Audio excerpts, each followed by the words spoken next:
last Christmas, I wasn't doing well with my finances. Again, this year, Christmas, things are even more expensive and I'm still not doing well with my finances. Last year, I was doing so much better. And then this year, I'm still, I'm not as good as I was last year. So we're thinking cyclically and we're always thinking in a cycle. We're always thinking, this year would have been so much better had I not done that. Like last year, we're always thinking back on last year. And what complex thought allows us to do versus cyclical thought is it allows us to sort of understand where we are now, but challenge us to think a little deeper and allow us to challenge our own awareness.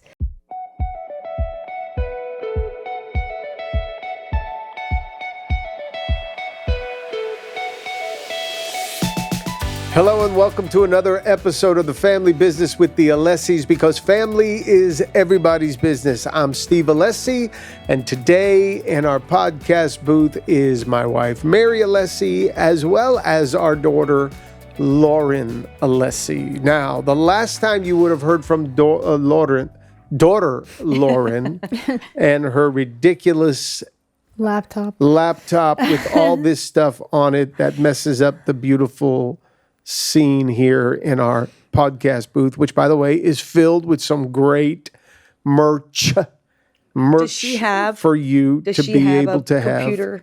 Does she have one? I don't think so. No, we need to add that. I'll add it. Yeah, we'll get rid of the country thing and go with for the podcast. Okay, so here's some great stuff on our table here, Mary. Yeah, we've got some great we got Family our book, Business 42. Podcast merch. Man, I love this phrase, family is everybody's business. I'm telling you, I that was actually came to mind. Was that you? When I'm driving back from Georgia one that day. your idea? It hits me. Family's everybody's business. You're a genius. And I love the Podience one. I love the Look at the T-shirt for Podience. Explains who you are that are listening to us. That's right. And can I just say that you don't have to feel like, I don't know how much I listen to the Family Business to want to own one of these, because they really look cool on. They do. Mm-hmm. And people wear it's a conversation graphic tees all the time. Yep. And you don't think about what they say. So, Well, the baby one I like too, the little onesie. Love that one. All right. And I love our colors, the navy blue and the cream and the blue. So we have to give it up to Alan Paul. We do. Because he's the guy who pulls all this stuff together. Guy. So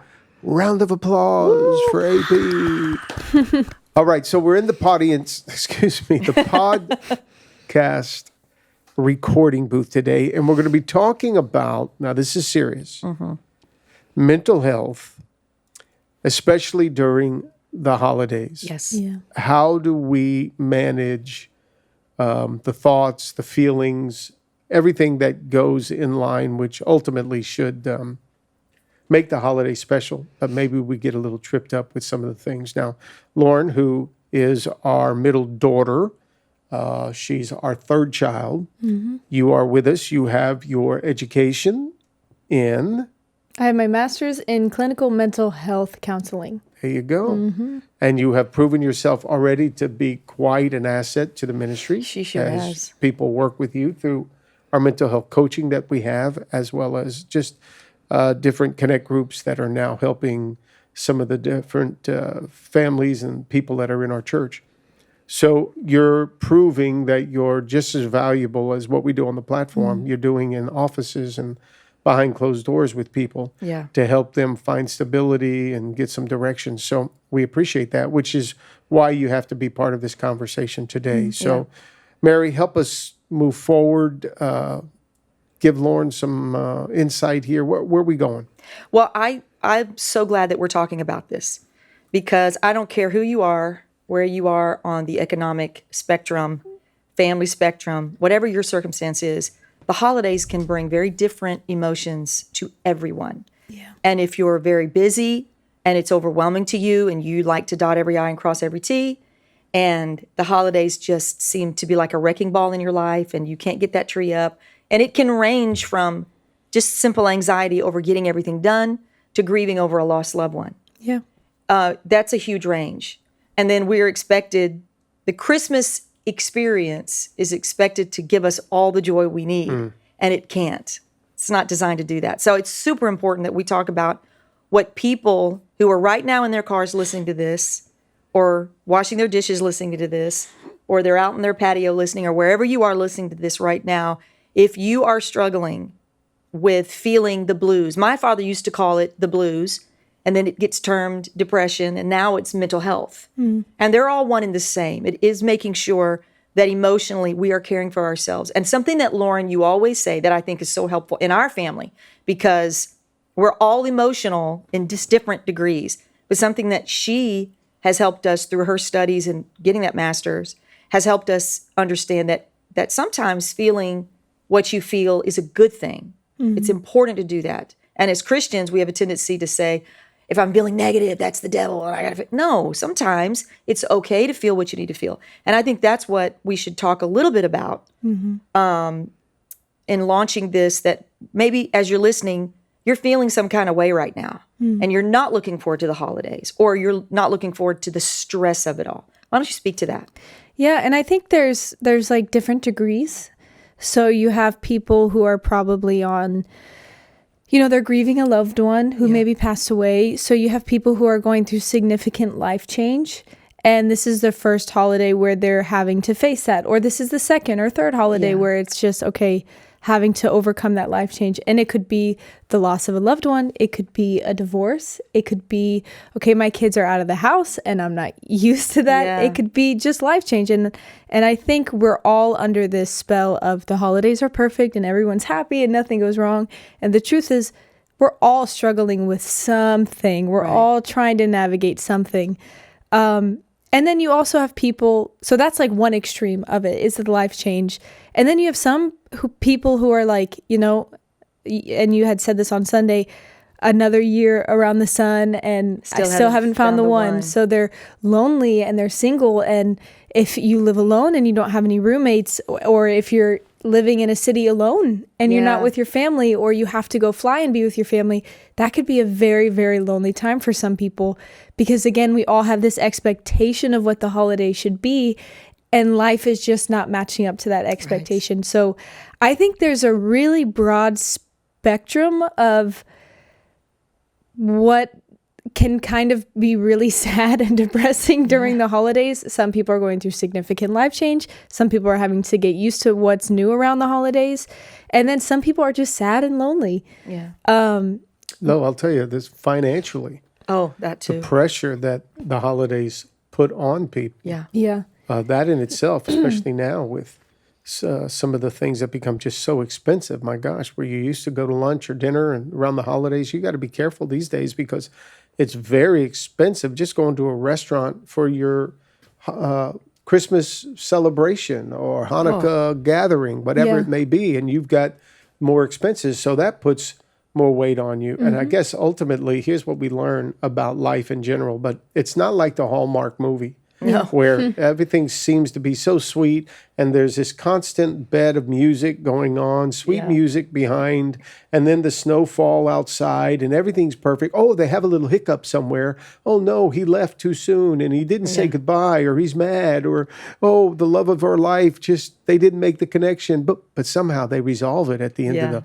whole episode. Yeah. Life's not like that. So how are we helping our audience today deal with some of the mind monsters, the challenges, the feelings, the emotions that could be draining during these holidays? Yeah, so I think there's two important aspects that we have to think. There is a mental game that goes into this, and then there's also a physical game that you do have to walk out. It's not just all your thoughts. You do have to say, okay, hold on. This is how I'm going to think. I'm going to think positively, but then also I'm going to get outside and I'm going to do something active and I'm going to exert some physicality here, because it's not just all in the brain. But I thought this was really a great thing to bring into the podcast booth, was that there is actually a term within the mental health community, and it's called SAD, and it's called seasonal affective disorder. And what happens is that we don't throw away, no one's ever going to say, oh, you're diagnosed with seasonal affective disorder. But what happens is with the time change, people go to work, people come home, and the sun's gone. Yeah. And we're getting a lack of vitamin D. The time change is really throwing people's schedules off. You get home and you're stressed with Christmas shopping, and really people don't realize how much sunlight really does affect your happiness. Wow. And so everybody calls it the winter blues because that's what it is. But we are being affected from the lack of sunlight, the lack of exposure outside. I was talking to a friend last night, and we're like, we usually like to go for a stroll. We usually like to go for an exercise.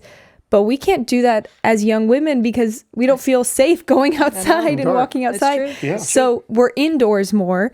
But that's sad also because the weather is beautiful outside, but we feel like we can't always enjoy that as much as we'd like to. So one is that it is important to keep that in mind. We are all struggling with this time change. There is a lack of exposure to the sun, and that is going to affect you. So part of this is natural. Your body is going to respond to the lack of sunlight exposure, being outside, physical exertion, and also, again, it's not just mental. Your body's going to respond. This is completely natural. It's your body responding. Also, for the mental aspect of it, there's this argument of like cyclical versus complex thought. And I thought about this again when you mentioned, another year around the sun and still the one hasn't, I don't know the saying, but we often think a lot in terms of, like, humans think cyclically a lot. Yes. Last Christmas, I wasn't doing well with my finances. Again, this year, Christmas, things are even more expensive, and I'm still not doing well with my finances. Last year, I was doing so much better, and then this year, I'm still, I'm not as good as I was last year. So we're thinking cyclically, and we're always thinking in a cycle. We're always thinking, this year would have been so much better had I not done that. Like last year, we're always thinking back on last year. And what complex thought allows us to do versus cyclical thought is it allows us to sort of understand where we are now, but challenge us to think a little deeper and allow us to challenge our own awareness. And humans naturally think cyclically. That's how we are. But it only will frustrate us. Right. It will only dig us a deeper hole. And so I think to anybody listening, what I would challenge you to do is instead of thinking about last Christmas, instead of thinking about where you were in the past, and again, this has to do with people who are going through life change. If you're spending the first, holiday without a loved one, or if you're going through this season lonely, instead of thinking upon last year or 2 years ago or 3 years ago, just be present. Just be where you are. Be intentional about where you're at right now. And that's why I have my laptop with me, because I wrote some things. You have to be intentional about where you're at today, this year, in this holiday, because you can't affect last year. You have no control over last year. You have no control over yesterday. You only have control over right now and the future. And I know that gets thrown around a lot, but it's the truth. We have no control over that. So you just have to be intentional about your time, what you're going to do with it. And if it is very severe on the spectrum that you do not have, like you are spending time, the Christmas time without a loved one, and it's weighing you down, or you're not doing well in your finances and it's really, really weighing you down, then find one thing that's going to bring Christmas joy. Some people, it's like just a clean house. Yes. That brings me joy. Yeah. Okay, then let it be a clean house and clean your house to the best of your ability. It doesn't have to be the most amazing Christmas tree, the most amazing mantle, the most amazing gifts. Like, just find one thing that brings you joy. You looked at me when you said that. You looked right at me. I didn't. You did. Or at You least looked I didn't think I did. right at me in the Thank you, eyeball. Lauren. Thank you very much. And I felt seen and heard and judged at the same time. But you're absolutely right, because it's so easy for us to start dwelling on the things that really don't matter. Yeah. And if we don't stop our brain and go, wait a second, and practice that. Yeah. I haven't been outside today. I've not exercised. I didn't eat right. I've eaten 4 Starbucks, scones, and I've had all the foam, frothy pumpkin latte. All that extra sugar also physically affects you. But it's also a brain exercise to say, wait a minute, it doesn't matter. It still looks good. And if we're comparing or we're putting all the pressure to feel good on simple things like Christmas decor or even the things like traditions that might get changed up, that can throw people's equilibrium off. I'm just going to be honest. It certainly throws me off, because the things that really matter to me that don't matter to anybody else, when they don't happen like I want them to, I feel like that's it. It's all ruined. It's ridiculous. And I have to stop myself and say, no, it's not. It's okay that all the Christmas decor didn't get put out this year. There's always next year. Yeah. And that might be for some petty, but I got friends that struggle the same way, maybe in different areas. But it's amazing how much more you have to exercise that around the holidays Yeah. because the pressures are greater. You know, families coming, the expectation of the food and the time, like you said, comparing to last year or comparing to the most memorable holiday you ever had. And that can really put you in that sad place if the holidays are different this year than they've been, or you're not getting that Christmas mojo magic feeling again. Yeah. And we put so much pressure on that, and just being grateful for a minute, just stopping and telling your brain, don't do that. That's not good for you. Is so important to practice and exercise that around the holidays. I know I have to. Yeah. And that's a perfect example of thinking cyclically. Like, okay, last year I already had my decorations up and I was already baking cookies and I was Yes. already doing this. Why am I not able to do that this year? But thinking with complexity is allowing you to go, hold on, this year's been a lot busier. I have my mother-in-law in town. I have my mother in town, and we're doing our house, and we are focusing on a lot of other things right now. We have another grandson coming. That's right. So we are not really focused right now on getting a tree up. We're focused right now on our family. That's right. So that's thinking with complexity, and it's allowing you to give yourself the benefit of the doubt, and it's giving you awareness and understanding of where you're at right now. And just that sort of break will allow you to go, oh, I'm good. And then you'll know, and you'll be Yes. able to get your Christmas tree up, and you'll be And able you'll to feel get better. everything up. Yeah. Mentally, you really do have to take your thoughts captive. It's difficult to do, Yeah. but it's required to do. It's, we're talking about something as insignificant as, for me, hunting season. Since we get into hunting, November is the time that you got to do the whole hunting thing. So this year is being interrupted because of little Matthew that we're on baby watch right Yeah. now. We could be there, but we're not because we got to be here just in case. So it's like, oh my gosh, I'm missing out on the thing that I work for all year long for a 2-week window. Yeah. That's going to give me an opportunity to go do what I want to do with regards to hunting. But I'm thinking to myself, well, it's just hunting. To keep myself from getting a bit overwhelmed with it, I'm just like, it's just hunting. And it's a grandson, for God's sake. It's okay. There's going to be animals next year. There's going to be an opportunity in the future. Mentally, you have to be able to address the thought that you're having and try to bring a balance. That's why I like your comments there. You're bringing a balance to it. Maybe it can't be 100% or even 90% of the celebration that you once had in the past. But it could be 75% of that, and it will be fun and exciting. It's like the editing of a movie. Nobody knows what's left on the edit floor. You only see the excitement and the high points. It's the same thing with your holiday. Yeah, something's being edited this year. Somebody's gone. Loved one's not there. Hey, that's an edit. You hate to think of it, but it's an edit. But you're still going to enjoy the best holiday, the best experience you have. And that comes from really, and we're talking mental health here, really mentally addressing the issues when you are sensing it and feeling it. So instead of staying home because you don't feel like going out, it's okay to say, no, I'm going to force myself here. Let me think, who could I reach out to? Who could I say, let's go to coffee? Who could I say, meet me over at Merrick Park and let's just walk and enjoy? That's true. So mentally, you've got to force yourself because your life goes in the direction of your thoughts. Yes. And if your thoughts are blue, then you're going to stay blue. That's right. But if you start thinking excitement, if you start looking in the morning, getting up and say, wait a minute, I feel kind of a lull. I feel kind of down. But let me put on something that's bright, a color that's bright, dress a little bit more exciting for the holiday. I don't feel like it, but just that in itself would help you start to feel different because your brain, your thoughts are being affected in a more healthy, more positive, more bright way.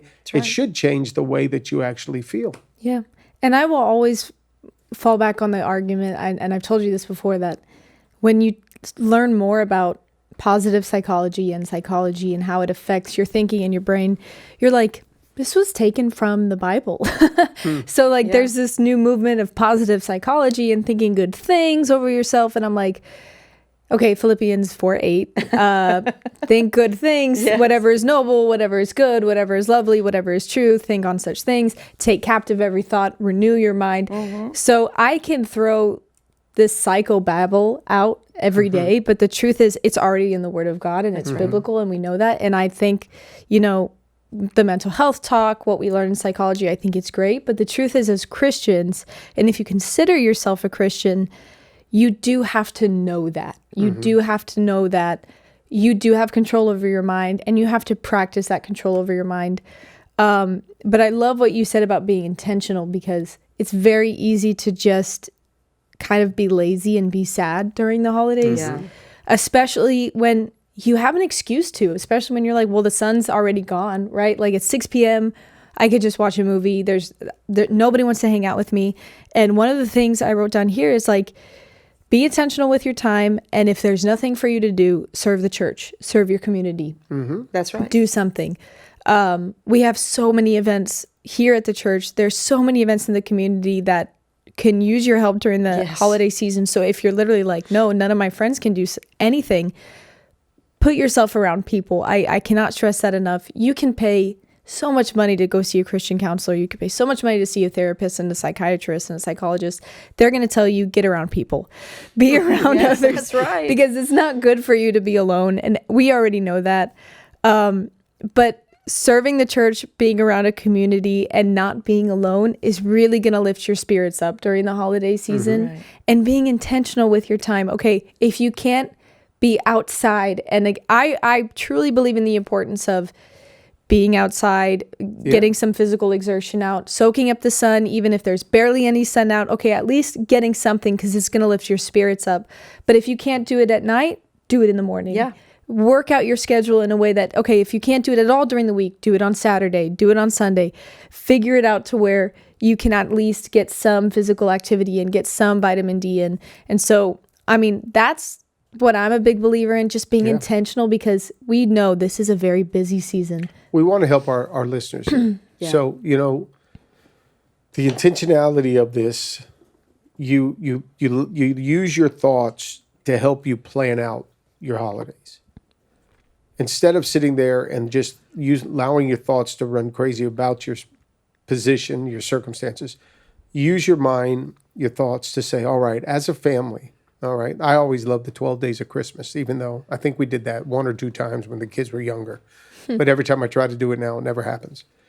But plan things you do 12 days, 7 days, whatever, a week out before Christmas. And every day, every night, do something with yourself or your family, whether it's, you know, grabbing some logs and throwing out in the backyard a little fire as the temperatures cool down. Have something where the family's just out back, and you do some s'mores. Something that you put on the calendar, you tell the whole family about, or you invite your friends over.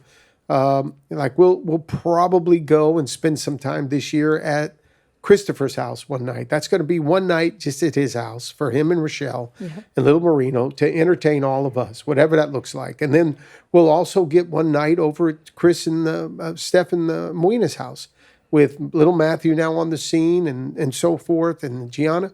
We'll spend one night there. We've got 2 nights taken care of right there. If we plan out something where we give everybody a plan as a family. Hey, this is what we're going to do. Then maybe one night it's a matter of, hey, it's going to be friend night. Don't hang with us. Go find your friends. I'm going to go find my counseling group. You know, Mary going to hang out, and we're going to do something outside. Whatever it is, what I'm saying is, if you can just use your thoughts, your mind, instead of letting them run crazy and looking at your situation, use it to be constructive and say, who can we reach out to? What can I do today? Where can I serve? A great way to get your family up and out of the house. Oh, that'll break off anxiety and depression so fast. And the Caring Place, the Miami Rescue Mission, a great way to give back to the homeless community. Go walk down the street, pick up some trash in your neighborhood. Do something as a family that's a little bit more creative. Something that, like you said, Lauren, gets us out of the house, gets us busy, gives us something to look forward to. I'm not crazy about the ugly Christmas sweater parties, but they're go ahead and fun. have a dinner. It's an easy way to have a fun night, a fun day. Is just an ugly from Target or Amazon.com. We don't shop Target. Remember? Well, true. But Amazon.com has the ugliest Christmas sweaters ever. And, I think the point that you're making that I really like is planning out your joy. Yeah. Yeah. Make a plan for your joy. I'm going to be happy.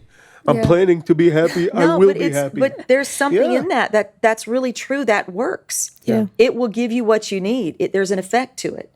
So when you don't do it, at the end of the day, it's nobody's fault but your own. If you sit in that sadness. Can you even say that today, Mary? Yes, I'm saying it.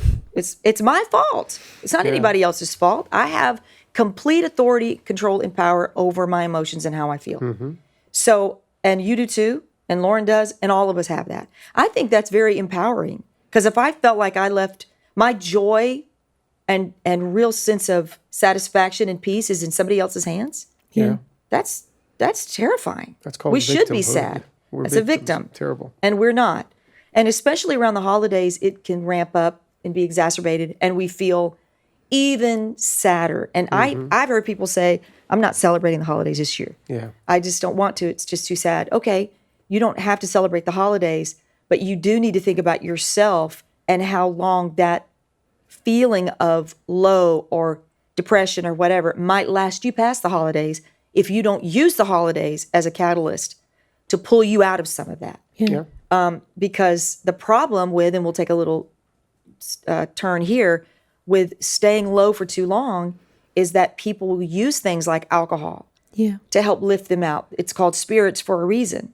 But the problem is if you don't learn how to talk yourself through, plan your joy, there's not a person on the planet that would not be susceptible to some sort of either addiction or just codependency on something that could eventually lead them to something dangerous. I think it's wrong for anybody to think that they are above that happening to them, or not me, I would never. I think all of us need to be mindful of the fact that being in an environment like we're in right now in the world where there's a lot of conflict, you can feel the tension. People will use Christmas as an escape, and it might not give them what they think it should give them because it's not equipped to give you that much joy. You really have to take authority over your own mind, over your own thoughts. You said it. Don't think cyclical. Think complexly. With complexity. With complexity, this too shall pass. Yeah. This is a tough year. We had a better year last year. It's a tough year, but there's always next year. This too shall pass. Those are things that we all need to have in our arsenal and learn how to speak those things. The Bible says to speak those things that aren't as if they were. Yeah. And I know there's people that are jaded and say, well, that's ridiculous. That's not reality. Yeah, but it sure makes your reality feel a whole lot better. Yeah. When you can speak those things that aren't as though they were. Lauren, help me out with this. Some people resort to alcohol or medication. Yeah. The problem with everything that gives you a high in one moment is it's followed by a low. So the alcohol can only help you in the moment, probably causes you to have a little regret because you acted a fool and said things you shouldn't have said. But the problem is you're going to wake up the next day, you're going to experience something in your body that your body's saying, this, I got to recover from this. Same with medication. It's only limiting in what it can do for you. And as much as the medication, I understand, I would encourage our listeners, stay away from, if you're struggling with emotional roller coaster, stay away from the alcohol during the holidays because it doesn't help you in the long run. But even your medication, what are we saying to people that they're on medication, their doctor's giving them medication to help them through the highs and the lows? That's a complex question. I mean, I'll just say this. If your doctor is giving you medication to get through the highs and the lows, again, that's a whole nother spectrum in itself, because there are some people who you just don't know their situation. They very much need it. There are some people who on the lower end of the spectrum, and that's not my responsibility to talk about, but whatever. I agree. I think obviously during the holidays, you just have to recognize whether you're on somebody who's on medication, whether you are somebody who's on medication or you are somebody who's not on medication for anxiety, depression, whatever you're going through. Recognize that the holidays are a season and that this too shall pass. That the holidays are here for now. This time change, the seasonal affective disorder, it's here for now. And then the sun's going to come back out again and you're going to feel better. That's right. Thanksgiving is a day. Christmas and New Year's, 2 different days a week. You can get through it if, whatever happens, whatever your doctor tells you to take, that's on you. That's on your doctor. I'll put that back on you and your doctor. But I would just say mentally where you should be. Well, let's say this because you're struggling with answering this because you're being I'm trying to be sensitive. Don't double up on your meds if you're feeling bad. Yeah, no, I think you should. Don't overdo it. Don't overdo it. Always follow what your doctor says. Don't is underdo what I'm it telling either. you. Don't get to a place where you run and forget them, and then all of a sudden you're feeling this darkness come, and you're like, "Oh my God, the world's falling." No, I just forgot to take my meds. Yeah, no, always follow what your doctor says, and everybody knows this because I'm on medication for epilepsy. That's something I still follow through, and I'm still making sure I'm good on. So follow what your doctor says. Don't be irresponsible during a stressful season. But also, just recognize Christmas time is just a season. The holidays are just a season. Don't get caught up in the season that you're being irresponsible. Just recognize, okay, hold on. It's just a season, and this is going to pass. Okay. So our biggest advice or our biggest thought would be get thugh the season. Yeah. Look for the highs. Enjoy Plan it. your joy. And be Plan intentional. your joy. Be intentional and wear bright colors. Go get an ugly Christmas sweater There you go. and wear it. And if you'll do that, then you'll be around the next time we have another great podcast for you to listen to. So thank you today for joining us on The Family Business with the Alessis. I'm Steve, there's Mary, and there's Lauren, and we hope you were encouraged by our podcast today. Take care. We hope you enjoyed today's episode. Go ahead and subscribe to our YouTube channel, like this video, and click on the notifications bell so you can be notified for all of our future videos. And if you loved today's topic, we have plenty more. And you can click on this link right here to watch all of our videos so you can learn why family is everybody's business.